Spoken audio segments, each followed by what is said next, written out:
ముఖ్యంగా భక్తులకందరికీ తెలిపేది, తేరు టైంలో ఎవరు ఇందువరకు తొండపాడు జాతరలో ఎలాంటి ఇబ్బందులు లేకుండా పోలీసు వారు అయితే ఏమి, రెవెన్యూ శాఖ అయితే ఏమి, తర్వాత ఎండోమెంట్ వాళ్ళు అయితే ఏమి కానీ ఎవ్వరూ ఇబ్బంది లేకుండా వాళ్ళ జాగ్రత్త వాళ్ళు తీసుకొని యథావరి ప్రతిసారి ఎట్లా జరుగుతుందో అట్లా మంచిగా సుఖ సంతోషాలతో తేరు జరగాలని కోరుకుంటున్నాము.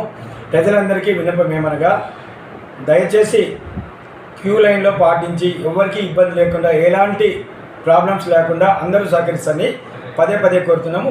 ఇందుకు ముఖ్య అతిథులుగా టీజీ భరత్ గారు ఈరోజు ఒకరోజు ముందుగానే రేపు ఏదో ప్రోగ్రామ్స్ నుండి ఒకరోజు అడ్వాన్స్గా వచ్చి వెళ్తున్నారు. ఈరోజు అమ్మవారు విగ్రహ ఆవిష్కరణ తాడుపత్రిలో ఉంది. మళ్ళీ 2 రోజులు వ్యవధి ఉండదు కాబట్టి ఆయనకు చాలా ప్రోగ్రామ్స్ అని ఈరోజు అదే పనిగా రంగనాథ స్వామి గుడికి కూడా వస్తాము, వచ్చి కలిసి వెళ్తామని పర్మిషన్ ఇవ్వడం జరిగింది. వారు కూడా వస్తున్నందుకు మరీ ధన్యవాదాలు చెప్తున్నాము. రేపు గుత్తి ఇన్ఛార్జ్ ఎమ్మెల్యే జయరాం గారు, మరియు గుత్తి ఇన్ఛార్జ్ ఈశ్వర్ గారు వీళ్ళు కూడా రథోత్సవానికి వస్తున్నారు. వారికి స్వాగతం పలుకుతున్నాము. జై రంగనాథాయ నమః.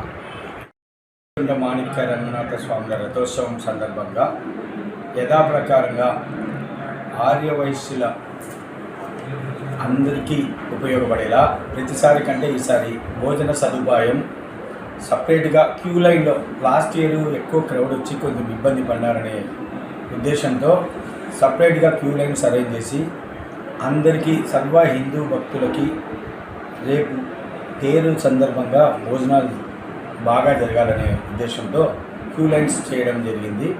అంతేకాదు ఇంతవరకు మాణిక్య రంగనాథ స్వామి ఆలయ కమిటీ ఆధ్వర్యంలో 3 కోట్ల వ్యవధితో కొండకు దాడి చేయడం జరిగింది. అంతేకాకుండా దానికి ఇంకా శిలాఫలకాలు వేయడం పెండింగ్ ఉంది, ముఖతోరణం పెండింగ్ ఉంది.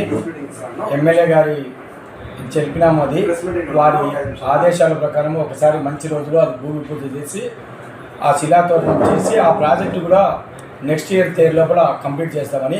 ఆల్రెడీ 85% అది అయిపోయింది. ఇంకా 15% ఓన్లీ శిలాతోరణం, ముఖద్వారం శిలాతోరణం ఉంది. చిన్న మరమ్మతులు, అంటే ఒకసారి వానాకాలం అయిన తర్వాత ఎలాంటి ఇబ్బందులు ఉంటాయో ఆ ఇబ్బందులు లేకుండా చేయాలని కొద్ది రోజులు వ్యవధి చేయడం జరిగింది. మన అంతా ఆర్యవయసులంతా వెళ్ళి ఎమ్మెల్యే గారికి తెలపడం జరిగింది. ఆయన ఒకరోజు శుభదినం తెలుపుతామన్నారు. అది కూడా మీ కార్యక్రమం మీ అందరి సమక్షంలో బొలికొండ రంగనాథ స్వామిది పైకి చేసిన మెట్లది కూడా ఓపెనింగ్ చేస్తామని తెలపడం జరిగింది. అనేక కార్యక్రమాలు మా మాణిక్య రంగనాథ స్వామి ఆలయ కమిటీ ఆధ్వర్యంలో బొలికొండ రంగనాథ స్వామి మాణిక్య స్వామి గుడి చుట్టూ షెడ్లు వేయడం జరిగింది. చుట్టూ ఇదివరలో ఇది లాస్ట్ చాలా 3 ఏళ్ళుగా ఇది తెలుపుతున్నాము. అందుకనే ఇప్పుడు తెలపడం లేదు. ఇంకా ఫర్దర్లో దేవుడి కార్యక్రమాలకి అన్ని రకాలుగా ఉపయోగపడేటివన్నీ ముందుంటామని మరీ తెలుపుతున్నాము.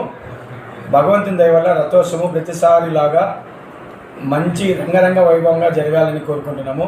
అంతేకాకుండా 4 ఊర్లు చాలా ఆనందంగా కొన్ని ఊర్లు జరుపుకునే ఎద్దుల పందాల పోటీ కూడా మా వంతు సాయంగా మాణిక్య రంగనాథ స్వామి ఆలయ కమిటీ ఆధ్వర్యంలో 50,000 రూపాయలు కూడా ఇవ్వడం జరుగుతుంది.